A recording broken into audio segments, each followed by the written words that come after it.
저희가 2018년부터 매일 성경으로 사도행전을 읽어가고 있습니다만 사도행전 기록 중에서 가장 중요한 사건 3가지를 고른다면 어떤 것을 고를 수 있을까요? 아마 첫 번째로 선택할 수 있는 것은 오순절 성령 강림의 사건일 것입니다. 아마 이것을 첫 번째로 선택하는 데는 아마 다른 이견이 없을 것이라 생각합니다. 이 사도행전뿐만이 아니라 교회 역사에 있어서 아마 가장 중요한 사건이었을 것입니다. 두 번째를 선택한다면 사도 바울의 회심 사건을 말할 수 있을 것입니다. 이 사도행전의 후반부가 이 사도 바울의 행적으로 모든 것을 기록하고 있을 만큼 그 출발이 되는 회심 사건은 참으로 중요한 사건이죠. 하나님께서 그 바울을 이방인의 사도로서 택하시기 위한 그 부르심은 참으로 중요한 사건이었습니다. 그리고 세 번째를 선택한다면 저는 오늘 본문 이 고넬료의 사건을 선택할 것 같습니다. 이 사도행전 자체가 그 이방인을 향한 그 땅끝까지 복음을 전하라고 하신 그 예수님의 명령을 이루어가는 것이기 때문에 사실 그 고넬료는 그 출발이 되는 굉장히 중요한 사건이라 할 수 있습니다. 이 고넬료의 구원은 한 개인에게 국한된 사건이 아니라 그 이방인을 향한 그 구원 계획의 출발이고 성취였기 때문이었습니다.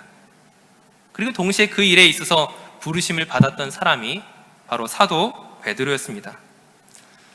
바울이 이방인의 사도로서 부르심을 받았지만 이제 이 이방인을 전도하는 그들을 구원하는 이 일은 그 사도들의 인정과 지지가 반드시 필요했기 때문에 바울이 아니라 그 베드로로 먼저 시작할 수 있도록 성령께서 이 모든 사역들을 준비하시고 그 이루어가시는 그 모든 과정들을 우리가 발견할 수 있습니다. 그렇다면 오늘 본문의 이 고넬료가 어떤 사람인지에 대해서 우리가 먼저 함께 살펴보도록 하겠습니다. 우리 사도행전 10장 1절과 2절 말씀을 우리 자막에 있는 말씀을 가지고 한번 같이 읽도록 하겠습니다. 사도행전 10장 1절 2절 말씀 함께 읽겠습니다. 가이사랴에 고넬료라는 사람이 있으니 이달리아 부대라 하는 군대의 백부장이라. 그가 경건하여 온 집안과 더불어 하나님을 경외하며 백성을 많이 구제하고 하나님께 항상 기도하더니. 고넬료에 대한 첫 번째 정보가 무엇입니까? 그가 로마 백부장의 직함을 가지고 있다는 것입니다. 이제 이론적으로 100명의 부하를 두고 있는 오늘날 군대로 말하면 그래도 어느 정도 계급이 되는 하사관 신분이라 말할 수 있을 것입니다. 사실 그리 높지 않은 계급이지만 하지만 지금 이 고넬료가 있는 곳이 그 이스라엘을 다스리고 있는 그런 식민지 나라에서는 사뭇 굉장한 권력을 가지고 있는 사람이라 말할 수 있을 것입니다. 근데 신기한 것은 무엇이냐면 그 이방인인 고넬료가 지금 유대교를 믿고 있다는 것입니다. 하나님을 경외하고 하나님께 항상 기도하는 사람이라고 지금 그를 설명하고 있는 것이죠. 이 사실이 신기한 이유가 무엇 때문이겠습니까? 사실 유대인만큼 그 이스라엘 사람들만큼 타민족에 대해서 그 이방인에 대해서 배타적인 민족이 아마 드물 것입니다. 오늘 본문에서도 이 베드로가 고넬료를 만나는 자리에서 무엇이라고 말하고 있습니까? 28절 말씀에 보시게 되면 이르되 유대인으로서 이방인과 교제하며 가까이 하는 것이 위법인 줄은 너희도 알거니와. 즉 유대인이었던 베드로만이 아니라 고넬료도 너무나 잘 알고 있는, 즉 유대인들이 이방인을 무시하고 매우 배타적인 태도를 취한다는 사실들을 모두가 잘 알고 있습니다. 그것은 유대를 식민지로 다스리고 있는 로마 사람에 대해서도 마찬가지의 태도였습니다. 그런데 지금 로마 백부장이 무엇이 아쉬워서 지금 유대교의 하나님을 경외하는 자로 서 있는 것입니까? 물론 이방인들 가운데서도 유대교로 들어왔던 사람들이 있었습니다. 그 출애굽 시대에 애굽을 함께 탈출했었던 외국인들이 있었고, 그 가나안 땅에 정착하는 그 과정 속에서 노예로 삼았던 기브온 족속들이 있습니다. 신약 시대 당시에 그 유대인의 집으로 팔려온 노예들도 있었습니다. 이러한 사람들은 이방인이었음에도 불구하고 유대교로 들어왔던 사람들이죠.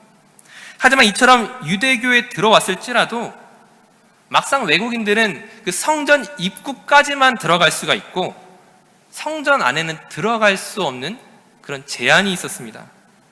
즉 우리가 생각하기에 이방인들이 자발적으로 그 유대교 안에 들어간다는 것은 사실 별로 납득되기 어려운, 이해하기 어려운 그런 일들일 수 있다는 것이죠.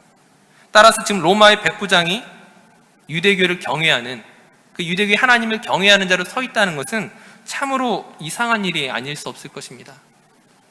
이것을 통해 우리가 짐작할 수 있는 것이 무엇이냐면은, 이 로마의 백부장이었던 고넬료가 어떤 단순한 호기심이나 또는 어떤 정치적인 이득을 위해서 지금 유대교에 가입한 것이 아니라 지금 무언가 어떤 신앙심과 어떤 종교심을 가지고 그것이 자기에게 손해가 되는 일이 분명함에도 불구하고 그 일을 선택했다는 것입니다.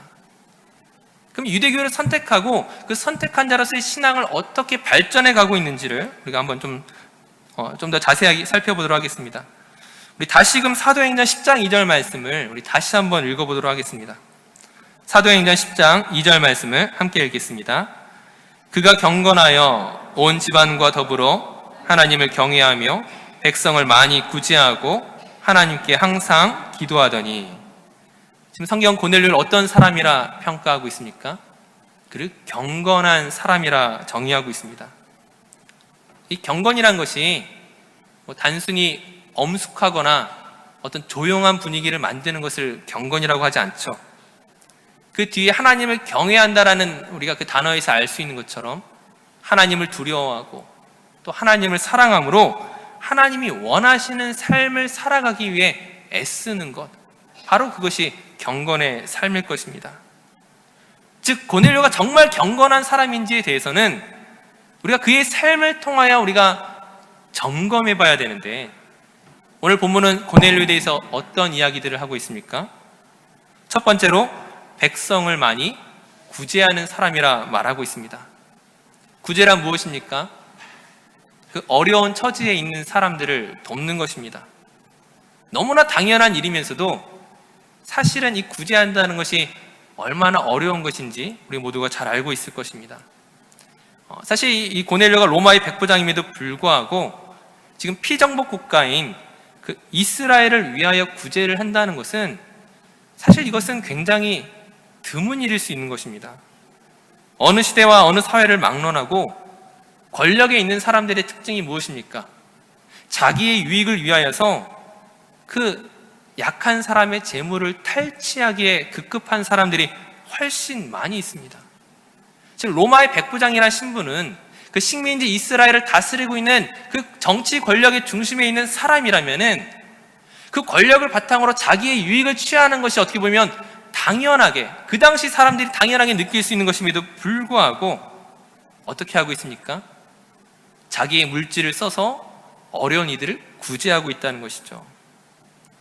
이런 고넬료에 대해서 나중에 그의 하인들이 베드로에게 찾아왔을 때 무엇이라고 설명하고 있냐면은 그 본문 22절 말씀에 보시게 되면 백부장 고넬료는 의인이요 하나님을 경외하는 사람이라 유대 온 족속이 칭찬하더니 라고 말합니다.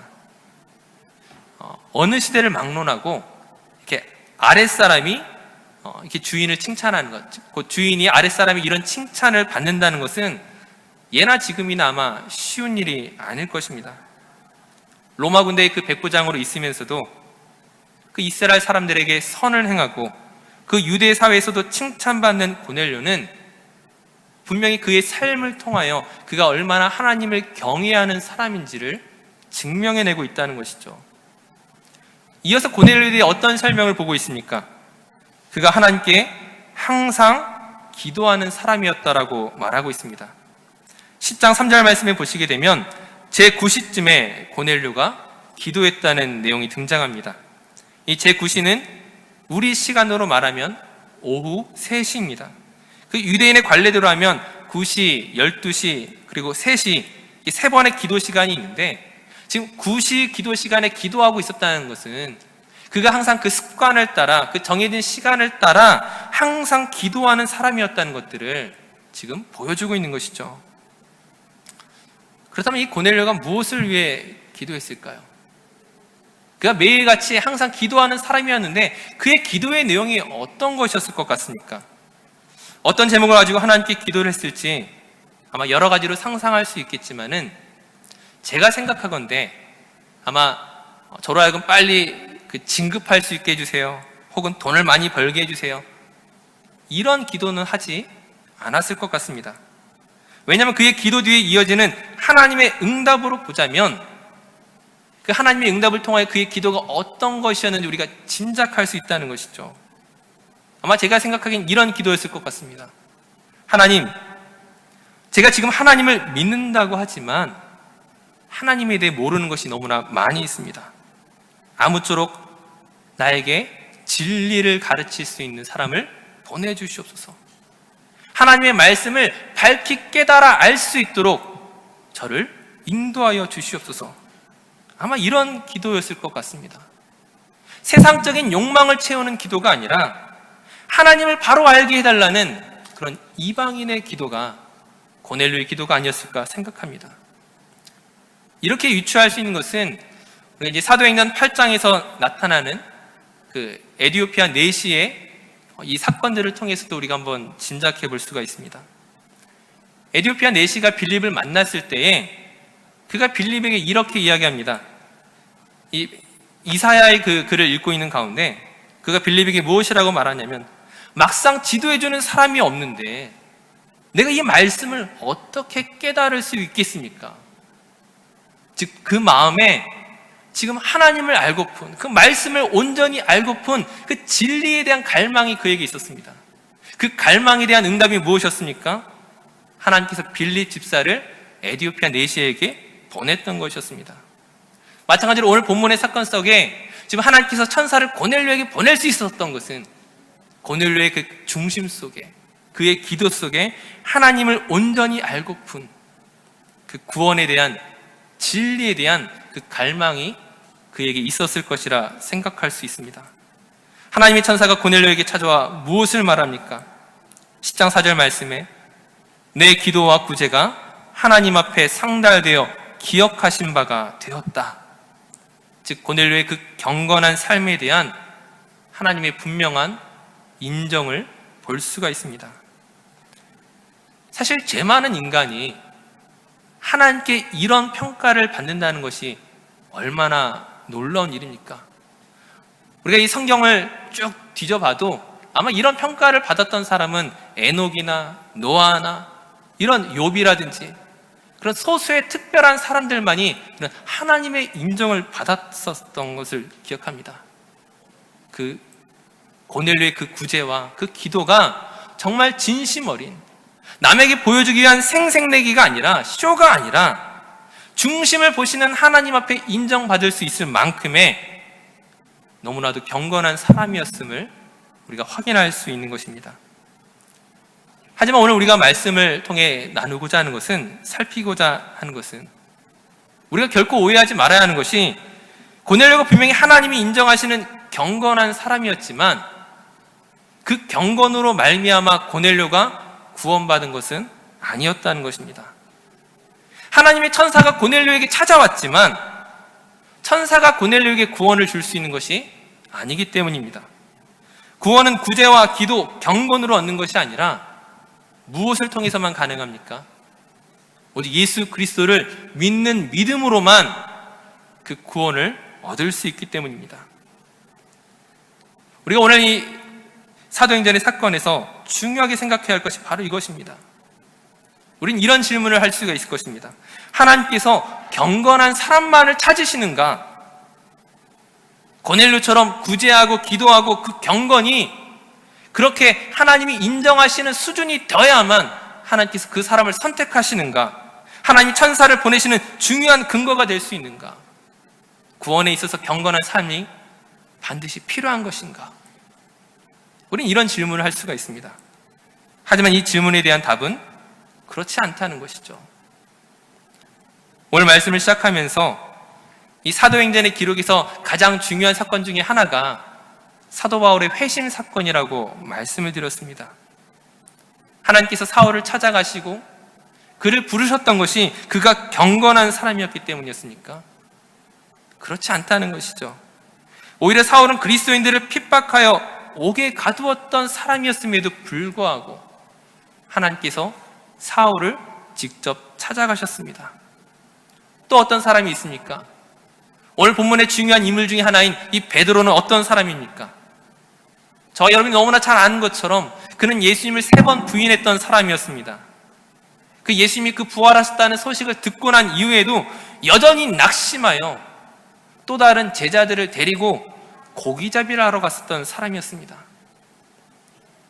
굳이 예수님께서 그를 불러야 할 만한 어떤 이유와 조건을 가지고 있는 사람이 아니란 것이죠. 즉 우리가 기억해야 할 것은 하나님의 부르심에 있어서 우리의 경건이라든지 혹은 우리의 실패가 조건이 될 수 없다는 것입니다. 경건한 사람만을 택하시는 것이 아니고 혹은 실패한 사람이라도 또는 낙심한 사람이라도 또는 심지어 사울처럼 예수 믿는 사람을 핍박하던 사람까지도 주님께서는 그 사람에게 찾아가 그 마음의 문을 두들기신다는 것이죠. 하나님의 택하심, 자기가 부르실 자들을 찾고 계시고 만나기를 원하시고 구원하기를 원하시는 그 하나님의 택하심이 그 무엇보다 중요하다는 것입니다. 물론 그 하나님의 택하심 속에서 우리의 역할이 없다는 것이 아니죠.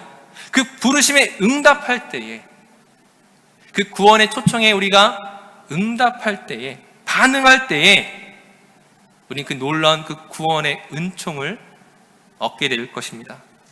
또 한 가지 놀라운 것은 무엇이냐면 그렇게 부르심에 응답한 사람들을 통하여 그 사람이 사실은 너무나 부족하고 연약하고 실패했던 사람이었음에도 불구하고 하나님께서는 그 사람들을 통하여 하나님의 일을 이루어 가신다는 것이죠. 하나님께서 혼자 일하실 만한 능력이 없으시겠습니까? 사실 오늘 본문을 읽다 보면 우리가 그런 상상을 해보지 않습니까?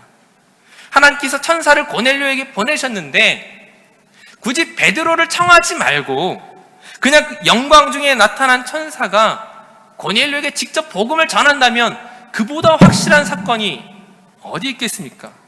그보다 더 쉬운 일이 어디 있겠습니까? 하지만 하나님은 그렇게 일하시지 않는다는 것이죠. 그 우리를 부르심에 있어서 그 우리의 연약함과 우리의 실수와 우리의 한계로 인하여 제한받지 아니하시는 그 하나님께서 막상 하나님의 그 놀라운 일들을 이루심에 있어서는 하나님 스스로를 제한하시고 우리를 통하여 우리와 함께 일하기를 원하신다는 것입니다. 지금 오늘 본문의 사건에서 고넬료로 하여금 베드로를 초청하게 하시고 그 베드로로 하여금 그 베드로를 설득하고 환상 가운데 보이셔서 그 고넬료에게 보내셔서 예수 그리스도를 증거하게 하십니다. 그리고 이를 믿을 때에 그 복음의 말씀을 받아들이는 그때에 하나님의 놀라운 구원을 주시는 것입니다. 이처럼 하나님께서 구원받은 자들을 불러 모시는 이 귀한 사명을 그 커다란 실패를 경험했던 베드로를 통해 일하시고 예수 믿는 이들을 박해하는 일에 앞장섰던 그 사울과 같은 사람을 이방인의 사도로서 부르시고 동시에 하나님의 부르심을 감당하기에 참으로 부끄러운 저와 여러분을 하나님의 자녀 삼으시고 복음의 증인으로 저와 여러분을 부르신 것입니다. 솔직히 저와 여러분을 고넬료와 비교한다면 우리는 어떤 사람입니까? 우린 고넬료처럼 경건한 사람이 아니죠.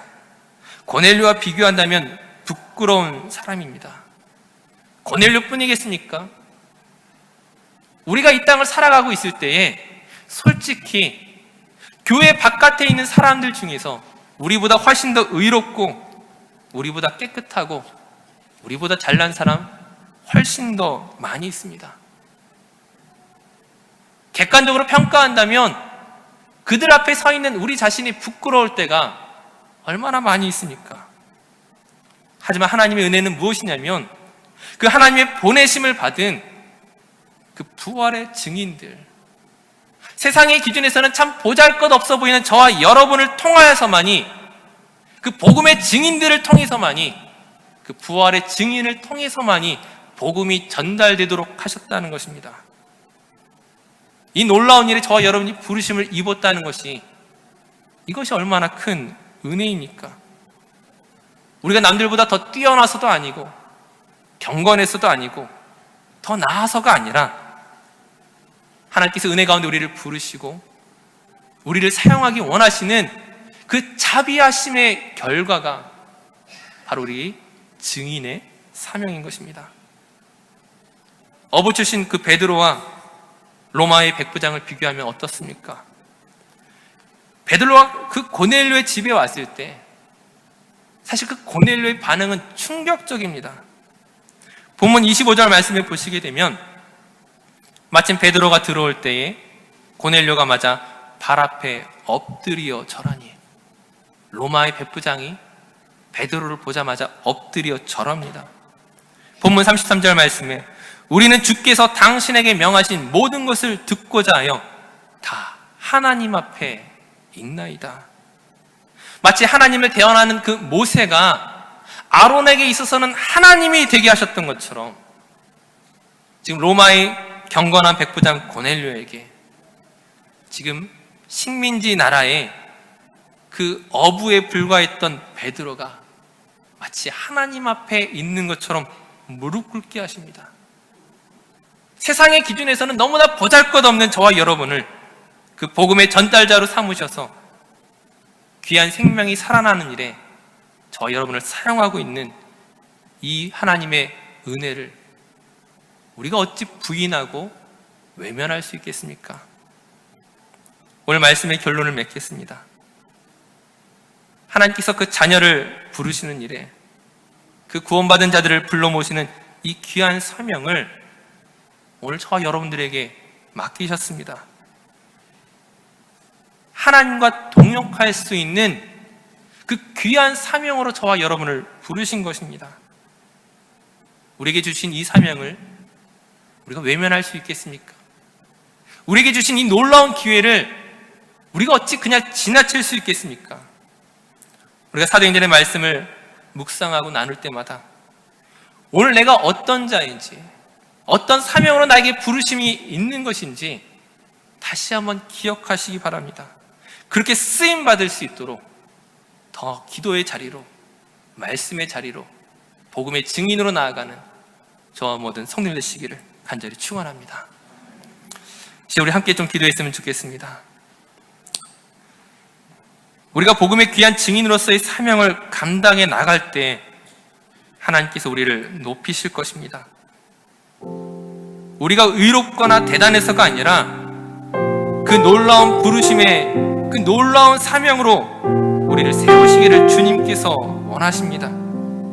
주님의 사명에 귀하게 쓰임받을 수 있도록 겸손히 주님 말씀에 순종할 수 있도록 주님 음성에 귀 기울여 나아갈 수 있도록 저에게 말씀하여 주시옵소서. 우리 간절히 바라는 마음으로 함께 기도하며 나아가도록 하겠습니다.